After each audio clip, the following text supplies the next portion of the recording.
Did you hear the more bad news of me? Did you hear?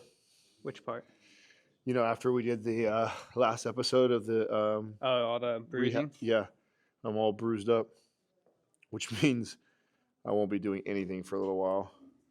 Super shitty, dude. Like, I didn't even know until Katrina was massaging me last night, and she's like, "Do you know your back of your leg is all bruised and you're swollen?" I'm like, "Oh God, please." Which basically what that means is that my little strain that I keep saying I definitely had some sort of a tear. And just the isometric movement contractions of the hamstring, because we did it relatively intensely, but it's still isometric. It's not like I'm pulling any serious weight, was enough to really bruise me up because I'm not fully healed. So, um, we will be laying off of that. I'll tell you what I was going to do, which was such a bummer. I was really excited to share this on the series, was we were going to be working through the rehab process. I was also going to introduce BFR so the audience could see how I was going to use BFR to rehab and to keep as much muscle as I can on my legs. I probably will still use BFR, just not here because I don't have. I need leg extensions. I need like a machine. This is where I actually need machines to just isolate the quads. And so I'll still probably do some quad work and calf work at the gym when I can. Again, I'll talk about it when I do, but I'm not going to be doing any legs, no leg stuff in here. You're not going to even see me do 99. I'm not going to be priming. I'm not going to be doing none of that stuff right now. I just need to heal. Bruising and swelling needs to come down. Interesting point about swelling right now. The good news, if there's any, around me being swollen was I could not figure out for the life of me why my weight was holding on the scale. I've had a week of what I would consider a pretty low calorie. I averaged about 2,400, 2,500 calories a day for an entire week, which is low for me and should result in leaning out. Now, I feel I can tell by my abs, and so that I can definitely tell I'm leaning out, but my weight was holding. I just couldn't put my finger on what's going on until last night when Katrina pointed out that my leg is swollen and that my legs all bruised. So this is also this has happened to clients of mine, right, where they have some sort of a minor injury, could do it. They could have gut issues, but that will cause systemic inflammation. Inflammation is the retention of water. And so even though my diet has been perfect and I should be losing body fat, the scale is like staying the same because for even though I'm losing body fat, I'm holding more water than normal because of the inflammation.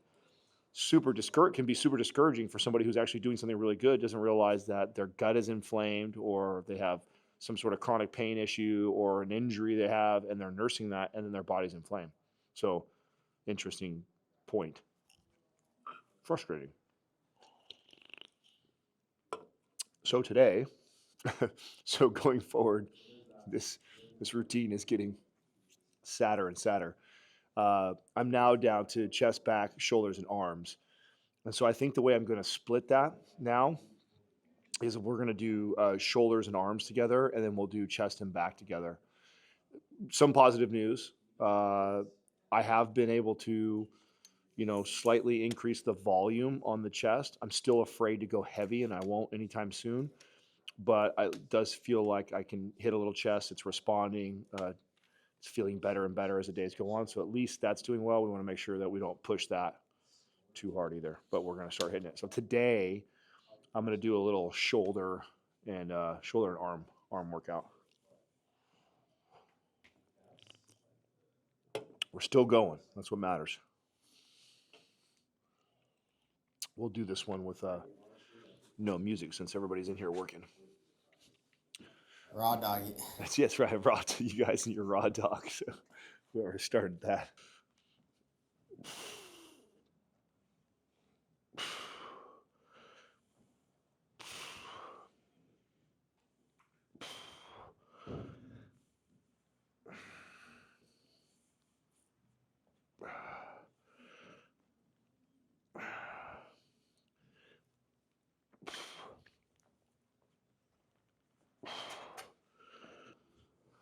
Feels weird to be training with it this quiet.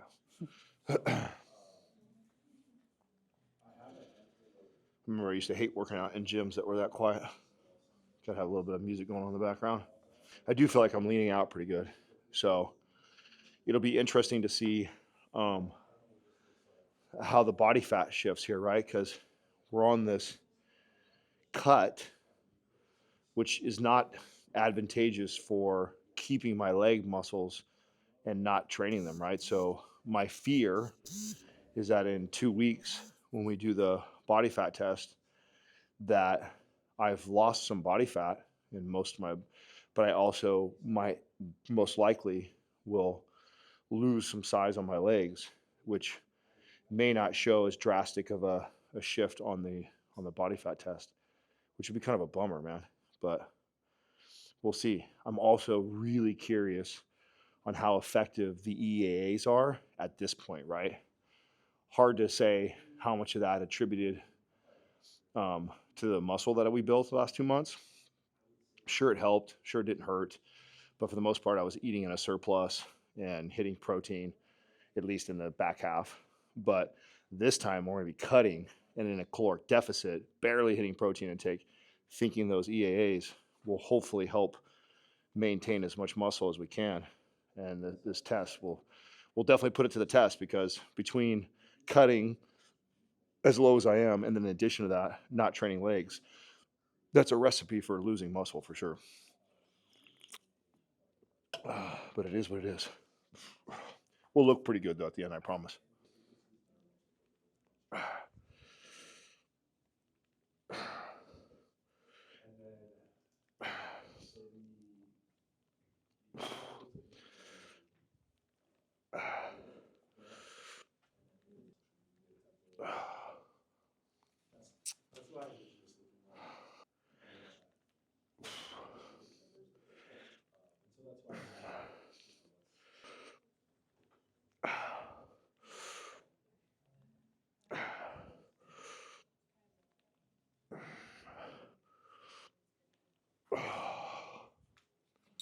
Oh, yeah. All right. We're going to do some presses over by the dumbbells. All right. Let's start around 45s. I'd like to get at least 5 sets of this.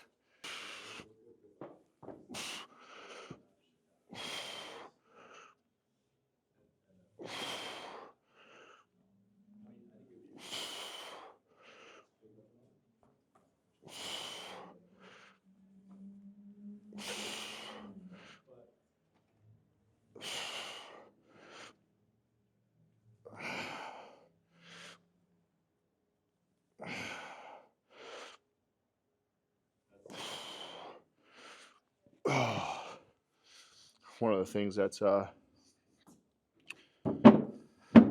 always tough with cutting, aside from a little bit weaker, a little bit fatigued, is the way I think I've talked about this before, how I'm not filled out right now. So people that have been watching this process, I don't know, I'd say 2 weeks ago when we were in the bulk, I could already feel my arms and everything started to fill up, because I've been in a calorie surplus for an extended period of time. Basically means all my muscle bellies are filled up with glycogen and they look full. Then I do exercises, send blood, water, fluid in there. They get pumped. They look and feel really good. When you're running low calorie, so I have been for an entire week, I'm never really filling those muscle bellies all the way up. It's like I'm always running on about a half a tank of gas. Gas runs out, we're burning a little bit of body fat, fill up a little bit, half tank, then back out. And so you have this kind of depleted look all the time. Psychologically, I find that really difficult when you're somebody who, got into working out because you had an insecurity around being skinny or small and you wanted to build muscle. The part where you go to cut and lean out is always challenging psychologically to push through that. But it's necessary if you're going to get single digit body fat, lean, ripped, to do that. Like you've got to get to the place where that gas tank is getting emptied and it's forcing the body to tap into fat as fuel. If you don't do that, you're constantly filling yourself up. I don't care how hard you train, how much cardio you do, your body's not going to metabolize body fat because it's got plenty of fuel. So part of the game is running on a low enough fuel tank that your body has to tap over and metabolize fat. But the psychological fuck of that is that you get into these workouts and you're like, oh my God, I look like I'm losing muscle. It's not muscle, it's just not filled out.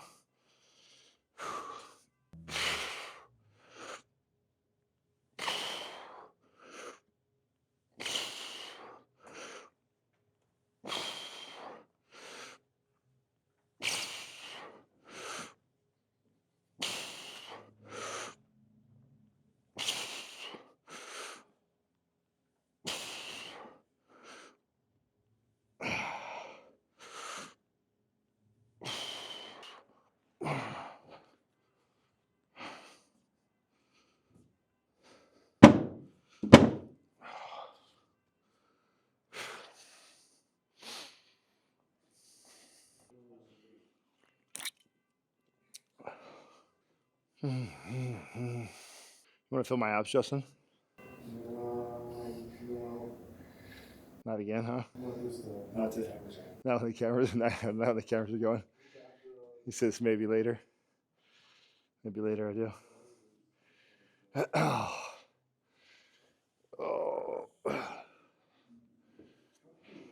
These workouts remind me of how I used to work out when I was a teenager. Just arms and a little bit of chest, a little bit back. Yeah, just no legs, no leg. Do you feel a difference in your chest and shoulders yet? So yeah, my chest is feeling a lot better. Shoulder, getting better. I'm still not all the way there. I'm being better about my mobility stuff. In fact, we could have done some more of that today. I should have done that today, to be honest with you.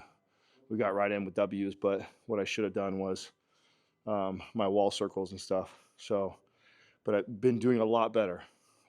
Shoulder feels good. Chest, I'm still afraid, and you'll see we'll train chest tomorrow, the next day. I'm still afraid to push really heavy weight, but I did a workout in the gym the other day, and I did machine chest press. I did incline hammer strength press, and I did flies all in one workout. So that was, and each one I did 3 to 4 sets. Lightweight, but still a lot of volume. And my chest felt great. So it's coming up a little bit. Let's go jump right to 65s and see how this goes.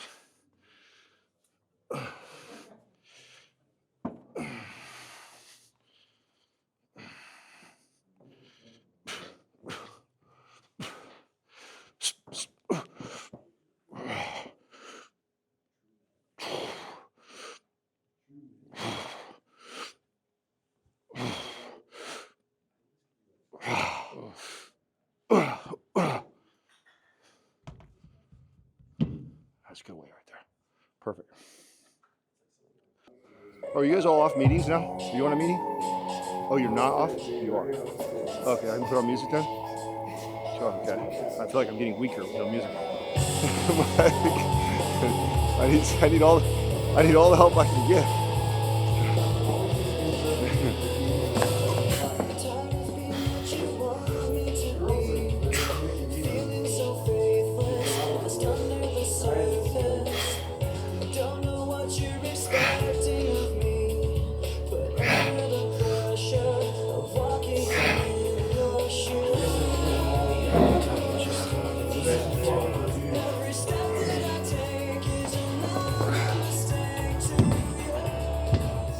Only got 9 of those.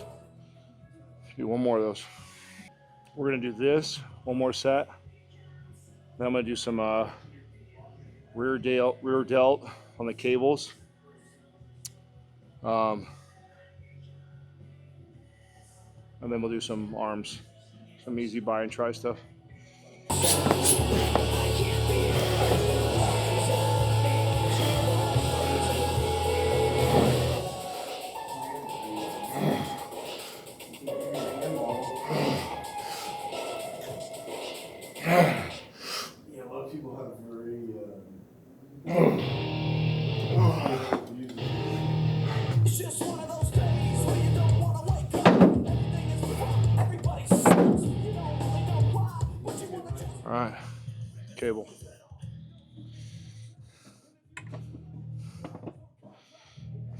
Eventually come back here for arms.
All right, we're gonna do rope push downs, superset with single arm preacher curl over there. So find out what weight we want here.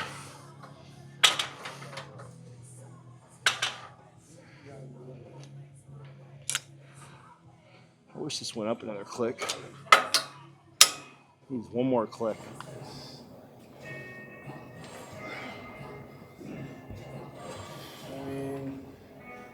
Look at the bright side, you're still the buffest guy here. For now. He's got the high calf. Okay.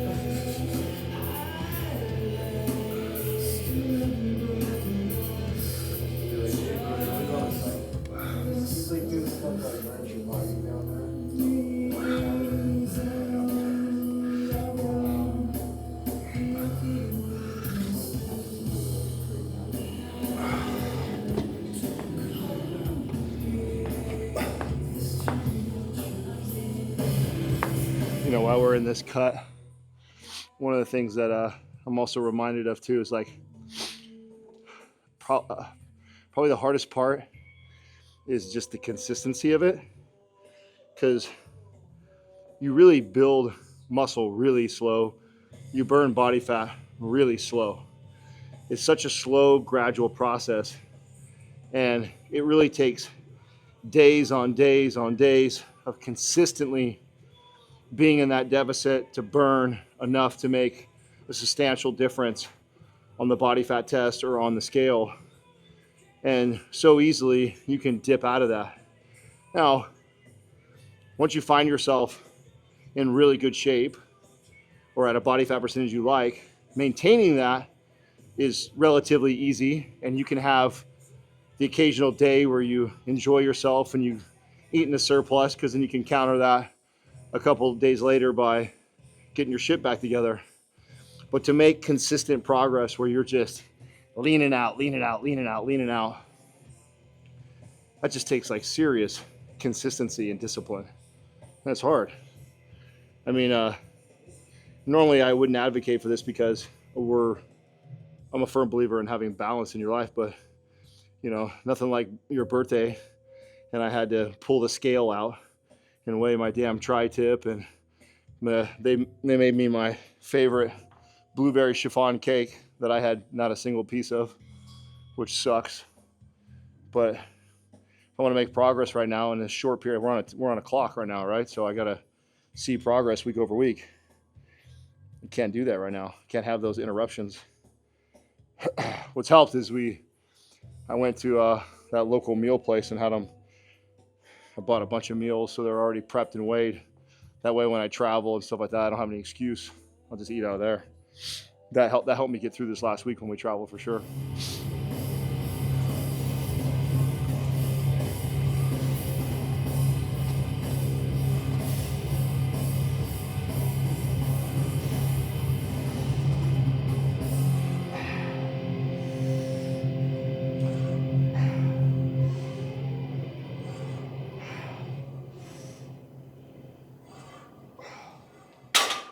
I just caught myself doing something that's good for this right here. So,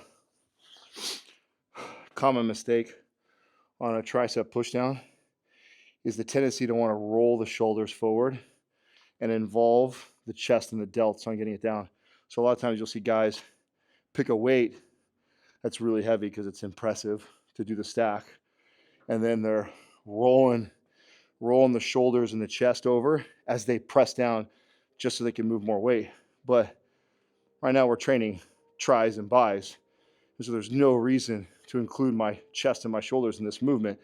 And stacking the stack and using two bigger muscles, the chest and the shoulders, to move this when the primary goal is to hit tricep, I'm defeating the purpose of this exercise, or I'm definitely not getting the most out of it that I can for my tricep. So you'll notice when I get in this position, the first thing I do is pull the shoulder blades all the way back.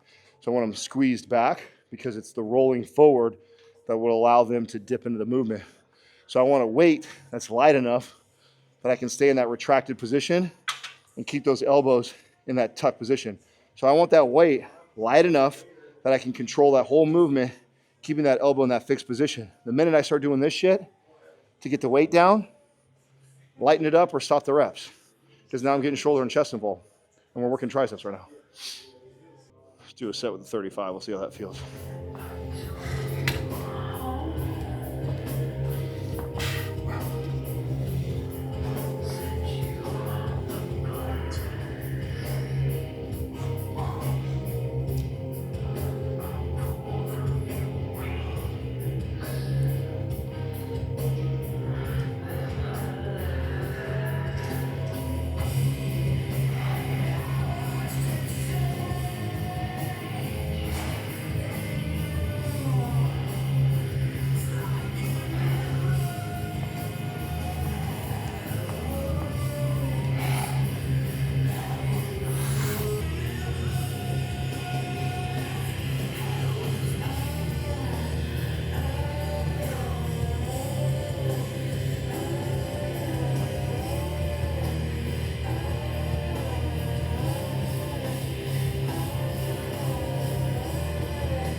Two down, two to go. Last place for body fat to go for me right here.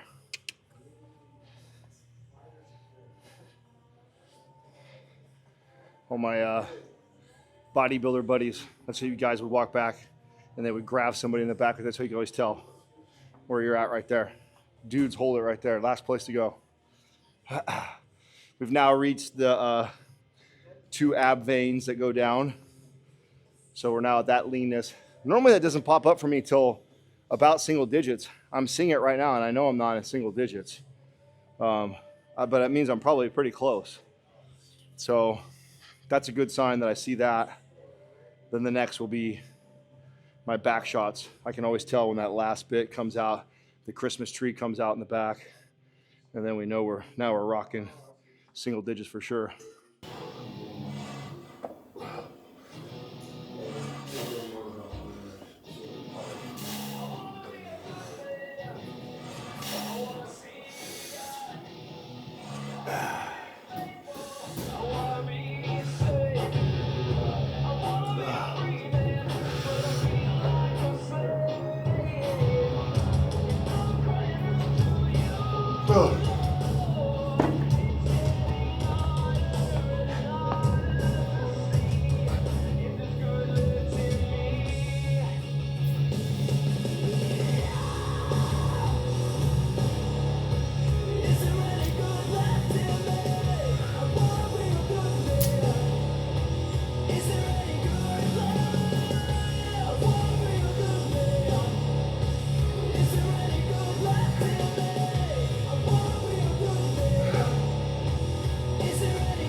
Is Christmas decorating before Thanksgiving a no or yeah?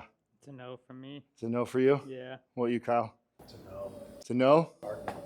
Hard no. Hard no. Damn, Josh? Is Christmas decorating before Thanksgiving a no or yeah? Yeah. Huh? Yeah. Yeah, you can? Yeah. Oh, okay, there you go. Danny, what about you? I would say yes. I like to do it at Christmas, but I enjoy it. Katrina won't let me at the house. I would do Christmas already too. At least like subtle. Like right now is when you introduce the white Christmas lights. You know what I'm saying? Because they're like neutral. You could have the pumpkin. You could still have the pumpkins out. This is my argument for it. The pumpkins are still out because we got them still out at our place, right? Because it's still fall and Thanksgiving-ish. And then you start to bring the white lights out. White lights can go with a little bit of decor and stuff like that. And then right after Thanksgiving, Christmas tree and it's on, right? Once the Christmas tree's in the house, it's on. Christmas tree can't go up until after. Yeah, I agree with that. No Christmas tree until after. That's our tradition. Day after Thanksgiving, we go get a tree. Yeah. So, but yeah, Katrina's just like, you can't put any Christmas stuff up. Max has been working on her. He's like, Thanksgiving's boring, Mom. Nothing fun for Thanksgiving. There's a family or a kid in a family that I grew up with, and they decorated for everything, even back to school. They would like ask Target for the old decorations Target Yeah. had and grab the big calculators and all the pencils. My best friend's mom, okay, when I grew up, who's like him and I were thick as thieves, right? In elementary school, his mom was like that. Every season was like, there was like a whole theme, the whole house. Like the wall decorations, like all the little knickknacks out, like she themed every single month. It was wild. It was so cool to see her house all the time. That's like a full-time job in itself though, you know? Yeah. She was a full-time stay-at-home mom, so you could do that shit, you know? And just so much money too. Right? Especially people that like change out their pillows and just straight up. That's change how out- she was. Sheets, bed sheets got themed. Everything went with the theme. Yeah, it was wild. Super wild. I think over years, right, she collected it. I don't think it all came out at once. So it was like every year she would add like a season or a knickknacks to it or whatever. Always for Christmas, that's always what she wanted as a gift, you know, to add to her themes.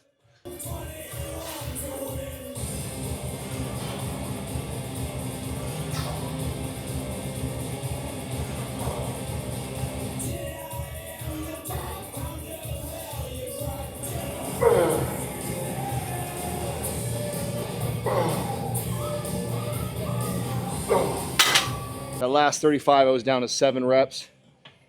I'd like to get back over 10 right here.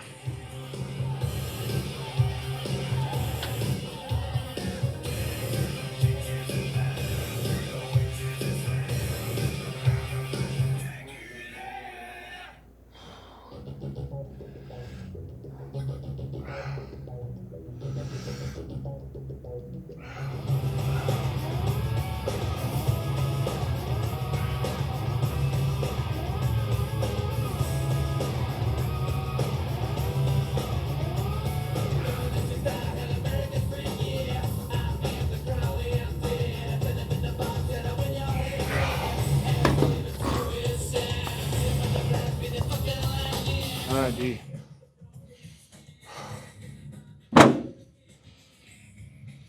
One bro workout in the books.